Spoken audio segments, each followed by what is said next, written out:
এভাবেই 2 বছর বন্ধুত্ব, প্রেম, পড়াশোনার মধ্যে দিয়ে হুশ করে কেটে যায়। আর হঠাৎই এইচএস দিয়ে স্কুলের লাস্ট দিন চলে আসে। তখন অবশ্য এমন কিছু মনে হয় না, নর্মালি লাগে। কিন্তু বছর কয়েক পর যখন স্কুলের পাশ দিয়ে হেঁটে যাওয়ার সময় নিজের ক্লাসরুমটা একবার চোখে পড়ে, প্রথম প্রেম, মারামারি,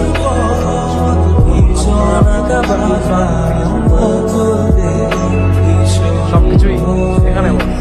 সেই হাফ প্যান্ট পরে যেই স্যার ম্যাডামগুলো হেভি রাম জ্বালানি চালিয়েছিল, তাদেরও কিছু সময় পর হেভি